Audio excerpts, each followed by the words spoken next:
देखिए, एकनाथ शिंदे ये जो भागे हुए सब एमएलए इनके लीडर हैं और वो सबको लेके भागे हैं। दूसरी बात कि उनके डायरेक्शन के अनुसार सब लोगों ने एक्ट किया है। जो 16 विधायक है जो डिस्क्वालिफिकेशन के लिस्ट में है, उसमें मुख्यमंत्री एकनाथ शिंदे का भी नाम है। एकनाथ शिंदे अगर डिस्क्वालीफाई हुए, वो होने वाले, वो डिस्क्वालीफाई है ऐसा मेरा कहना है कानूनी तरह से। कॉन्स्टिट्यूशनल मैंडेट देखेंगे तो एकनाथ शिंदे और उनके साथ जो भागे हैं एमएलए, वो सब डिस्क्वालीफाई है। पिछले साल महाराष्ट्र में बहुत बड़ा सियासी ड्रामा देखने को मिला था। एकनाथ शिंदे के साथ 40 शिवसेना विधायकों ने बगावत कर उद्धव ठाकरे का साथ छोड़कर भारतीय जनता पार्टी के साथ सत्ता में शामिल होकर एकनाथ शिंदे मुख्यमंत्री बनने थे। महाराष्ट्र के मुख्यमंत्री एकनाथ शिंदे समेत 16 विधायकों की अयोग्यता का कल यानी 25 सितंबर को विधानसभा अध्यक्ष राहुल नार्वेकर के सामने दूसरी बार सुनवाई हुई। शिंदे और ठाकरे दोनों गुटों की बहस के बाद विधानसभा अध्यक्ष राहुल नार्वेकर ने अपना फैसला सुरक्षित रखा है। अब इसकी अगली सुनवाई 13 अक्टूबर को होगी। लेकिन सवाल ये खड़ा होता है कि सुनवाई में इतनी देरी क्यों हो रही है? जो 16 विधायकों की लिस्ट है उसमें मुख्यमंत्री एकनाथ शिंदे का भी नाम है। क्या शिंदे की मुख्यमंत्री पद की कुर्सी बचाने के लिए ये सुनवाई में देरी हो रही है? ठाकरे गुट की मांग है कि इन 16 विधायकों को डिस्क्वालीफाई किया जाए, जबकि विधानसभा अध्यक्ष राहुल नार्वेकर ने इन 16 विधायकों की अयोग्यता के संबंध में कोई निर्णय नहीं लिया था। तो ठाकरे समूह सुप्रीम कोर्ट में पहुंच गया था और याचिका दायर की थी कि इसकी सुनवाई हो जाए, क्योंकि ये पूरे घटना को 1 साल से भी ज्यादा समय हो चुका है, लेकिन अभी तक इसका कोई निर्णय नहीं आया है। जिसके बाद सुप्रीम कोर्ट ने इस महीने के 18 सितंबर को निर्देश दिया था कि 1 सप्ताह के भीतर विधानसभा अध्यक्ष के सामने इसकी सुनवाई की जाए और अयोग्यता की सुनवाई के लिए आगे की कार्रवाई की तारीखें तय की जाए। अगले महीने की 13 तारीख को इस विषय की सुनवाई के टाइम टेबल की घोषणा हो सकती है। वहीं दूसरी तरफ कांग्रेस नेता और विधानसभा के अपोजिशन लीडर विजय वडेट्टीवार ने मांग की है कि 16 विधायकों की जो सुनवाई होने जा रही है उसको लाइव किया जाए, ताकि पूरे महाराष्ट्र समेत देश की जनता इसका लाइव प्रसारण देख सके। अभी आगे देखना ये दिलचस्प होगा कि विधानसभा अध्यक्ष क्या फैसला लेते हैं। कल इस पूरी सुनवाई के दौरान विधानसभा में मौजूद रहे सीनियर एडवोकेट असीम सरोदे से हमने इस विषय पर बात की है। आइए देखते हैं। 2/7/2022 को सुनील प्रभु, जो ओरिजिनल शिवसेना लेजिस्लेटिव पार्टी के थे, उन्होंने व्हिप निकाला कि किसको वोट करना है स्पीकर के इलेक्शन में। लेकिन एकनाथ शिंदे और उनके साथ जो भागे थे, उन्होंने सबने सुनील प्रभु के व्हिप के खिलाफ जाके राहुल नार्वेकर जी को चुना, स्पीकर करके उनका चुनाव हुआ और 3/7/2022 को राहुल नार्वेकर महाराष्ट्र विधानसभा के स्पीकर बन गए।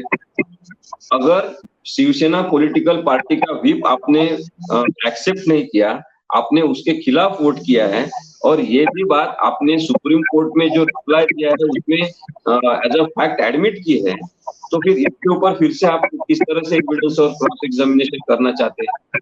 तो ये डिले टैक्टिस है। जिस तरह से ये जो हियरिंग है इसमें डिले हो रहा है और जो 16 विधायक है जो डिस्क्वालिफिकेशन के लिस्ट में, उसमें मुख्यमंत्री एकनाथ शिंदे का भी नाम है। तो ऐसी बातें बोली जा रही है कि ऐसा लग रहा है कि एकनाथ शिंदे डिस्क्वालीफाई हो जाएंगे तो उनकी मुख्यमंत्री पद की जो कुर्सी है वो जाएगी, इसीलिए ये देरी हो रही है। एकनाथ शिंदे अगर डिस्क्वालीफाई हुए, वो होने वाले, वो डिस्क्वालीफाई है ऐसा मेरा कहना है कानूनी तरह से।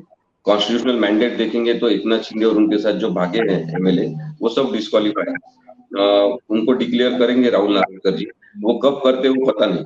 लेकिन वो डिस्क्वालीफाई होने के बाद वो चीफ मिनिस्टर नहीं हो सकते, क्योंकि ये जो विधानसभा अभी चल रही है उसका जो कालावधि है उसके लिए वो डिस्क्वालीफाई होते हैं, so they cannot contest by election for this constitution, this विधानसभा।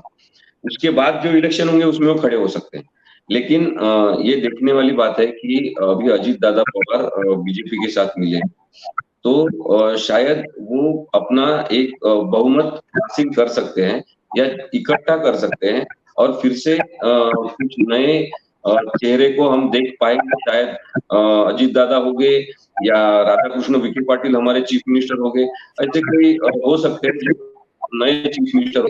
लेकिन इसकी तैयारी बीजेपी ने कर ली है, ऐसी अंदरूनी जो बात है वो भी चर्चा में है, क्योंकि एकनाथ शिंदे को डिस्क्वालीफाई करना अभी जरूरी है, बिकॉज सुप्रीम कोर्ट ने इंटरवेंशन किया और सुप्रीम कोर्ट ने कहा है कि हम फिर से इसके बारे में अगर गलत तरह से प्रोसीडिंग हुआ तो हम उसका विश्लेषण करेंगे। इसलिए मुझे लगता है कि सुप्रीम कोर्ट ने जो प्रेशर क्रिएट किया है और महाराष्ट्र के विधानसभा में जो चल रहा है उसके बारे में सुप्रीम कोर्ट ने जो कमेंट की है, मुझे लगता है कि उससे बड़ी बेइज्जती हुई है महाराष्ट्र गवर्नमेंट के विधानसभा में जो शुरू है उसके संदर्भ के प्रोसीडिंग की। तो अभी इसके बाद एकनाथ शिंदे को निकालना ही बहुत ज्यादा कंपलसरी हुआ है, उनके ऊपर ये दबाव है, नैतिकता का और कॉन्स्टिट्यूशन का भी दबाव ऐसे लगता है। दूसरा एक सवाल ये है कि 10th शेड्यूल के तहत ये जो पूरी सुनवाई है वो सभी जो एमएलएज है उनकी सुनवाई एक साथ की जाए, ऐसे शिवसेना उद्धव गुट का मानना था, लेकिन जो शिंदे गुट है वो कह रहा है कि ऐसे नहीं हो सकता। इस पर थोड़ा सा हमारे दर्शकों को बताएंगे कि ये क्या है एक्चुअली। देखिए, एकनाथ शिंदे ये जो भागे हुए सब एमएलए इनके लीडर है और वो सबको लेके भागे हैं।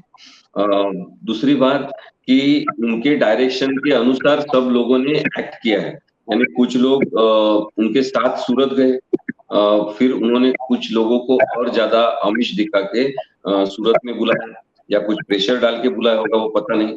तो ये सब कॉमन इंटेंशन इसे कहते हैं कि एक ही उद्देश्य के लिए सब लोग जो इकट्ठा होते हैं, अगर वो उद्देश्य ही गैर कानूनी या अनकॉन्स्टिट्यूशनल है तो उनका उद्देश्य अगर एक है तो वो कहाँ से जुड़े, कहाँ इकट्ठा हुए, उसमें मतलब नहीं रहता है।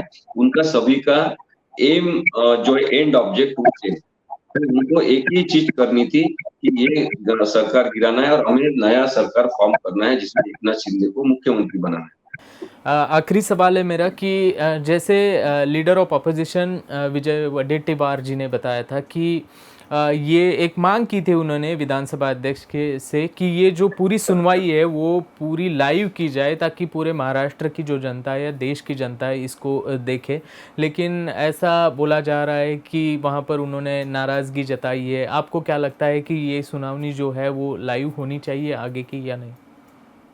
नहीं, देखिए, महाराष्ट्र के सब लोगों ने देखा है कि किस तरह से एमएलए, मिनिस्टर ये सब भाग गए थे। तो इसमें ट्रांसपेरेंसी होनी चाहिए उनके बर्ताव के संदर्भ में, किस तरह से आर्ग्यूमेंट हो रहा है, कौन किस तरह की दलीलें पेश कर रहा है, ये महाराष्ट्र के सभी लोगों को जो वोटर्स है उनको सुनने का अधिकार है। इसलिए मुझे लगता है कि पारदर्शिता लाने के लिए इसका लाइव स्ट्रीमिंग होना चाहिए, लाइव टेलीकास्ट होना चाहिए। विजय वडेट्टीवार जो है उन्होंने जो संकल्पना रखी, अर्जी की है, वैसे अर्जी मैं भी करने वाला था लेकिन उन्होंने की इसलिए मैंने की नहीं। लेकिन अगले सुनवाई में हम भी ये डिमांड करने वाले हैं कि ये लाइव स्ट्रीमिंग या लाइव टेलीकास्ट इसका होना चाहिए, क्योंकि इनका जो बर्ताव है, इनका जिस तरह का रवैया है, वो महाराष्ट्र की जनता वोटर करके देखे और फिर डिसीजन ले कि उन्होंने जो वोट किए थे वो किन प्रवृत्ति के लोगों को किए थे, because it is related to constitutional awareness also, कि जो प्रोसीडिंग चलता है उसमें अगर संवैधानिक नैतिकता के कुछ लेसन्स सिटीजन्स को, वोटर्स को मिलते हैं तो ज्यादा अच्छी बात है। अभी लोगों को पता चल रहा है कि 10th शेड्यूल क्या होता है, डिस्क्वालिफिकेशन कैसा होता है, तो उनको पूरी सुनवाई जो है वो लाइव टेलीकास्ट होनी चाहिए, ऐसी मेरी भी मांग है।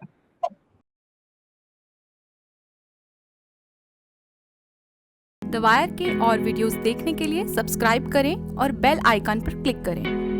स्वतंत्र पत्रकारिता की आर्थिक मदद करने के लिए डिस्क्रिप्शन में दिए गए लिंक पर जाएं और अपनी राशि चुनें।